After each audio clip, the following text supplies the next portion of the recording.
Hello നമസ്കാരം. ഒരു ചെറിയ ട്രാവലിംഗ് വ്ളോഗ് കേട്ടോ. ചെറുതെന്ന് പറഞ്ഞാൽ അത്ര ചെറുതൊന്നുമല്ല. ഇത് നമ്മളെ വീടിൻ്റെ തൊട്ടടുത്തുള്ള കാവേരി എലിഫൻറ്റ് പാർക്കാണ്.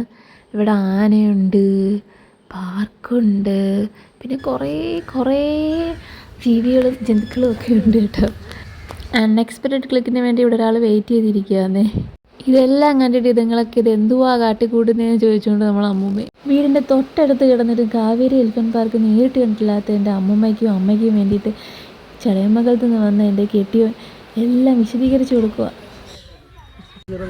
എന്തിന് ആനപ്പിണ്ടം പോലും വെറുതെ വിട്ടിട്ടില്ല.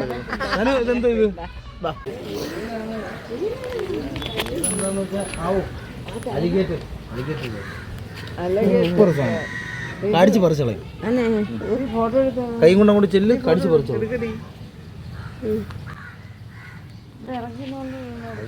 ഓ ഇറക്കി തന്നെ എടുക്കാം. യൂട്യൂബിന്റെ എഫക്റ്റാ. സിംഹത്തിനെ കണ്ടാലും അവർ കൂടെ എടുക്കും. എൻ്റെ അമ്മയ്ക്കൊരു യൂട്യൂബ് ചാനലുണ്ട്. സത്യത്തിൽ അമ്മ പറഞ്ഞിട്ട് ഞാൻ ഈ വീഡിയോ എല്ലാം എടുത്തത്. ഞാൻ ആദ്യമേ പറഞ്ഞില്ലേ ഇവിടെ കുറേ ജന്തുക്കളും ജീവികളൊക്കെ ഉണ്ടെന്ന്. ആ കൂട്ടത്തിലുള്ളതാട്ടോ ഈ മീനുകളെല്ലാം. ഇതിനെല്ലാം പേരുകളുണ്ട്, പക്ഷേ ഇതൊന്നും എനിക്ക് ഓർമ്മയില്ല ഇപ്പം. നമ്മുടെ തിരക്കിട്ട ലൈഫിൽ, നമ്മുടെ അല്ല നിങ്ങളുടെ, എനിക്ക് വലിയ തിരക്കൊന്നുമില്ല. അപ്പോൾ നിങ്ങളെ തിരക്കിട്ട ലൈഫിൽ ഫാമിലി ആയിട്ടും കുഞ്ഞുങ്ങളായിട്ടൊക്കെ വരാൻ ഒരു പാർക്കും ഇതുപോലെ ഒന്ന് സമാധാനമായിട്ടിരിക്കാനുള്ളൊരു സിറ്റുവേഷനൊക്കെ ഉണ്ടെങ്കിൽ നല്ലതായിരിക്കും അല്ലേ. ഇത് സത്യത്തിൽ ഒരു ആനത്താവളമാണ് കേട്ടോ. ഇത് ലൊക്കേഷൻ വരുന്നത് പാരിപ്പള്ളി പരവൂർ റോഡ് പുത്തൻകുളത്താണ്, കാവേരി എലിഫൻറ്റ് പാർക്ക്. ഇവിടെ ഒരുപാട് ആനകളും കാര്യങ്ങളും ഉണ്ട്. പിന്നെ ഇവിടെ നമുക്ക് ഫ്രണ്ട്ലി ആവാൻ പറ്റിയ ഒരു ആനയുണ്ട്. ആനയുടെ പേരാണ് ഗംഗ. നമുക്ക് ഗംഗയുടെ അടുത്തോട്ട് പോകാൻ. നമ്മൾ അമ്മൂമ്മ പണ്ട് ഒരുപാട് പശുവിനെയൊക്കെ വളർത്തി എക്സ്പീരിയൻസ് ഉള്ള ഒരാളാണ് കേട്ടോ. അമ്മൂമ്മ ആ ഒരു ലാഘവത്തോടെയാണ് നമ്മുടെ ഗംഗയെ തൊടുന്നത്.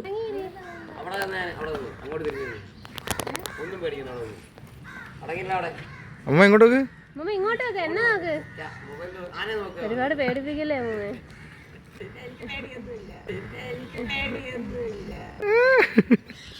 പശുവിനെ വളർത്തിയ ലാഘവത്തോടെ എന്ന് പറഞ്ഞതിൻ്റെ കാര്യം മനസ്സിലായോ? ആന അങ്ങോട്ട് വലിക്കുമ്പോൾ അമ്മമ്മ ഇങ്ങോട്ട് വലിക്കുക, വാടാ ഇവിടെ എന്നുള്ള മട്ടിൽ. പിന്നെ നമ്മുടെ ഗംഗയ്ക്ക് ഞാനും കൈയൊക്കെ കൊടുത്തിട്ട് നമ്മൾ വേറൊരു അതിഥിയെ കാണാൻ പോയി കേട്ടോ. കണ്ടോ ഒട്ടകപ്പക്ഷി.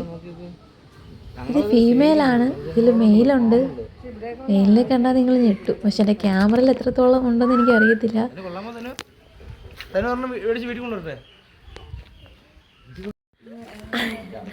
എൻ്റെ ബാഗ് മാറ്റി.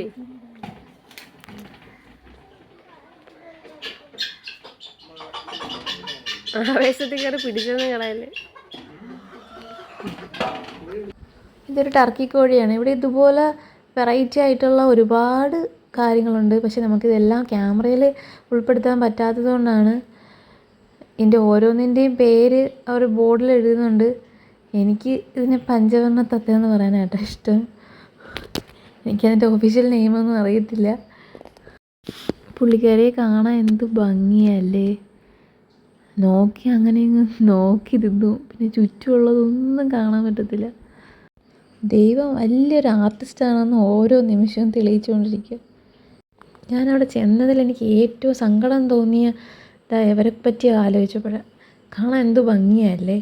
പക്ഷെ ഇവരെല്ലാം അപ്പുറത്തൊരു പെരുമ്പാമ്പ് കിടപ്പുണ്ടേ, പുള്ളിക്കാരൻ്റെ ആഹാരമാണ്. അത് ആലോചിച്ചപ്പോൾ ഭയങ്കര സങ്കടം.